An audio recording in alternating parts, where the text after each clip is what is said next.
You know, if you've seen some of my reviews of Turner and Hooch, you know I love the show. But an element that's often a little bit inferior is the whole mission itself. Not always, but often the case that has to be solved is just a backdrop for some good character work. Well, in this episode, the stakes and the emotional weights are directly tied with the main plot, the main mission that is going on. And man, there is much to talk about. Hi fellow Disney Plus watchers, this is Thoughts After a Disney Plus Watch, where we review everything new Disney Plus coming out, and I'm glad you're watching the channel that's all about Disney Plus movies and TV shows. So just fair warning here before we start, I do want to discuss spoilers to really do this episode justice, so you can press that watch later button if you haven't seen it yet. Are you still here? Let's go. Episode 10 starts out with establishing a restless Xavier who's totally distracted and, you know, something's up. Jessica shows Scott the coffee machine being destroyed, everything being knocked over, and she asks Scott to get to the bottom of what's happened and why Xavier is not himself. In the meantime, Scott and X get a really simple mission just to drive a hacker across town. Now we know that whenever a mission in a Turner and Hooch episode is simple and without much challenge, it's not the main mission. No, actually, Angel gets kidnapped while Jessica and Erika enjoy themselves getting beef sticks from the vending machine, and when they return, the truck that Erika and Jessica were loading with computers is gone. So what we get is a high-stake pursuit with lots of emotional journeys for our characters. I mean, come on. Xavier calling Olivia because it was the last resort, the last chance of catching the kidnappers in time. What a great payoff. I love this about the show. Nothing is just there for the sake of fun, it serves a purpose. Even this guy named Dixon Hart had a purpose. He was providing relationship counseling for Xavier. He listened and understood what he was going through, talking with him about the love bark, which helped Xavier ultimately facing what he feared most, calling Olivia. So the story of Angel, the story of Xavier, and the inclusion of this outsider character, instead of distracting from one another, they build off of each other. I also love the choice of making Xavier and Olivia just talk it out during the heat of the battle. I mean, while the chase was going on. It would be such an easy thing to place this whole conversation at the end when they're seeing each other again. The whole, baby, we're going to figure this out, you moving to Indiana or not, I still love you so much, interchange with shouting, approaching suspect, no matter what happens honey, got a visual on the truck. It's both really funny and satisfying to see their raw emotions come to fruition when the tension is high. I gotta admit, I was slightly worried that Xavier and his messy fuck-ups would grow into a series of jokes that distracted from the main plot, because I wasn't feeling it at first. I imagined Xavier just becoming a hard-ass guy to have around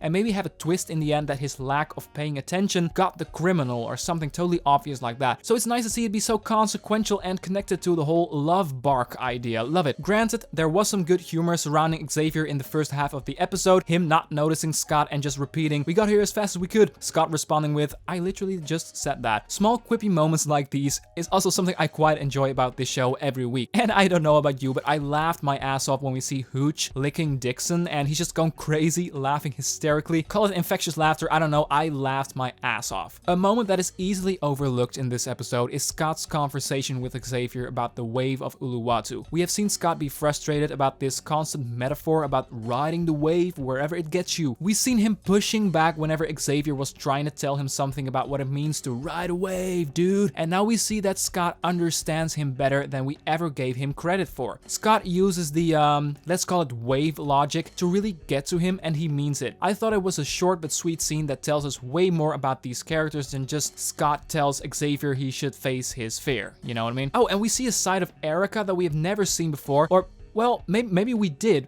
Because the way she reacts to her dog getting kidnapped is completely out of love and care, and we know that side of her. I should say, this manifestation of Erika's capabilities of loving is something we haven't seen. She's so full of energy and impatience throughout the story, and I really enjoyed her in this. By the way, one scene I thought was really pointless was the scene where we saw these guys again, acting as support for Jessica convincing the chief about providing the warrant. I don't know, these characters seem overly ridiculous and unfunny in my opinion, and we could have easily been fine without this scene. Because we could have just seen Scott getting the call where he hears that the warrant is a go, and we wouldn't question that. We don't have to see how he got the warrant, because we're totally along for the ride. Although we could see Scott and his friends not getting the warrant, Erika throwing another chair to get in, and you know, see the group getting rogue. So there would be even more stakes because the chief wouldn't be on their side. The argument could be made that we have seen Scott's rogue side countless of times during this season, so I don't think we needed it desperately, but it would be better than an awkward awkward scene with these guys. And for everyone saying they're supposed to be awkward, yeah, I know. I know that's the point, but I still feel they are annoying. Another thing that is maybe, I'm not entirely sure, but maybe is a missed opportunity is the Laura storyline. Now, I'm talking about the very final scene of the episode where Laura discovers that her dad was after criminals who organized dog fighting for sports. Now, if this scene was without Scott there to accompany her, but right at the beginning of the episode, they could expand on that and make the episode about Laura looking for lost and abused dogs or something like that. That way, and hear me out, because whenever Turner and Hooch decides to do this, the show is at its best in my opinion. That way, we see two consecutive storylines that are both about lost dogs. We could have some symmetry, we could have some poetry. With a proper writer's room in place, I know that can be done. This would mean there is probably less story left for the coming 2 episodes, so I don't know